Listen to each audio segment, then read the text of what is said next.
രാജാക്കാട് മുക്കുറ്റിയിൽ എം.എൻ. നാരായണന്റെയും രമണിയുടെയും 5 മക്കളിൽ മൂത്തയാളായാണ് ഷീല ജനിച്ചത്. കാർഷിക കുടുംബത്തിൽ ജനിച്ച ടീച്ചർ നന്നേ ചെറുപ്പത്തിൽ തന്നെ കൃഷികൾ ചെയ്യുന്നതിൽ തൽപരയായിരുന്നു. രാജാക്കാട് പഴയ വിടുതി ഗവൺമെന്റ് യു.പി. സ്കൂളിൽ പ്രാഥമിക വിദ്യാഭ്യാസം പൂർത്തീകരിച്ച ടീച്ചർ സെക്കൻഡറി വിദ്യാഭ്യാസം രാജാക്കാട് ഗവൺമെന്റ് ഹയർ സെക്കൻഡറി സ്കൂളിൽ പൂർത്തീകരിച്ചു.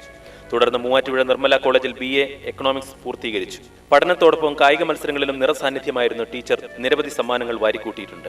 ബംഗളൂരു MUJ കോളേജ് ഓഫ് എഡ്യൂക്കേഷനിൽ നിന്നും 1987 B.Ed പൂർത്തീകരിച്ച ടീച്ചർ 88 മലപ്പുറം കാർത്തല ALPSൽ LP വിഭാഗത്തിൽ ടീച്ചറായി അധ്യാപക വൃത്തി ആരംഭിച്ചു. തുടർന്ന് 1992 ഇടുക്കിയിൽ മാതൃവിദ്യാലയമായ പഴയവിടുതി UP സ്കൂളിൽ PSC നിയമനം ലഭിച്ചു. 93 കൊന്നത്തടി ഗവൺമെന്റ് LP സ്കൂളിലും സേവനമനുഷ്ഠിച്ചു. തുടർന്ന് 2006 മുക്കുടം ഗവൺമെന്റ് ഹൈസ്കൂളിൽ ഹെഡ്മിസ്ട്രസായി പ്രൊമോഷൻ ലഭിച്ചു. തുടർന്ന് 2009 പ്രൈമറി ഹെഡ്മിസ്ട്രസായി ഗവൺമെന്റ് UPS എല്ലപ്പെട്ടിയിലേക്ക് മുള്ളിരിക്കുടി വിവിധ സ്കൂളുകളിൽ ഹെഡ്മിസ്ട്രസായി ജോലി ചെയ്തു. ഇക്കഴിഞ്ഞ വർഷമാണ് ടീച്ചർ കൊന്നത്തടി സ്കൂളിൽ ഹെഡ്മിസ്ട്രസായി എത്തിയത്. തന്റെ 1.67 ഏക്കർ കൃഷിയിടത്തിൽ വിവിധ ഇനം കൃഷികൾ നടത്തി വന്നിരുന്ന ടീച്ചർ വീടിന് സമീപം അടുക്കളത്തോട്ടം പദ്ധതിയിൽ കൃഷി ചെയ്തു വന്നിരുന്നു. എന്നാൽ സർക്കാരിന്റെ പുതിയ നിയമപ്രകാരം കുട്ടികൾക്ക് പോഷകാഹാരം നൽകണമെന്ന് വന്നപ്പോൾ ടീച്ചർ സ്കൂൾ പരിസരത്ത് കൃഷി നടത്തി. എന്നാൽ കൃഷികൾക്ക് ആവശ്യത്തിന് വെള്ളം ലഭിക്കാത്തതിനാൽ കൃഷികൾ നശിച്ചു. സ്വന്തം വീടിനോട് ചേർന്ന് ടീച്ചർ കൃഷികൾ ചെയ്യുകയായിരുന്നു. കൃഷിയിടത്തിൽ പയർ, പാവൽ, വെണ്ട, കത്രിക്ക, ബീൻസ്, തക്കാളി, പടവലം തുടങ്ങിയ നിരവധി പച്ചക്കറി ഇനങ്ങളാണുള്ളത്. ആഴ്ചയിൽ ഒരു ദിവസമാണ് ടീച്ചർ വിളവെടുക്കുന്നത്. സ്കൂൾ സമയം കഴിഞ്ഞുള്ള നേരത്താണ് കൃഷികൾ പരിപാലിച്ചു വരുന്നത്.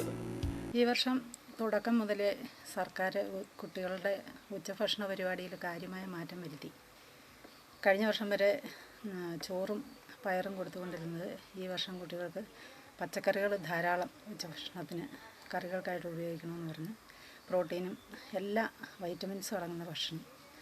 അതിന് വേണ്ടിയിട്ട് ഞാൻ സ്കൂളിൽ തന്നെ ഒരു പച്ചക്കറിത്തോട്ടം തുടങ്ങി. എന്നാൽ അതവിടെ ജല ദൗർലഭ്യം കാരണം തുടർന്ന് കൊണ്ടുപോകാൻ പറ്റാതെ വന്നപ്പോൾ വേഗം തന്നെ ഇവിടെ ഞാൻ വീട്ടിൽ ഒരു പച്ചക്കറിത്തോട്ടം ഉണ്ടാക്കി.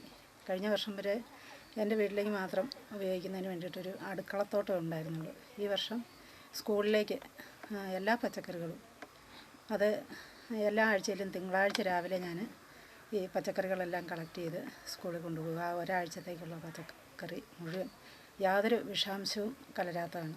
ലാഭേച്ഛ ഒന്നും കൂടാതെയാണ് ടീച്ചർ തന്റെ സ്കൂളിലെ കുരുന്നുകൾക്ക് ആവശ്യമായ പച്ചക്കറികൾ നൽകുന്നത്. Salji Eettithoppu, media net news.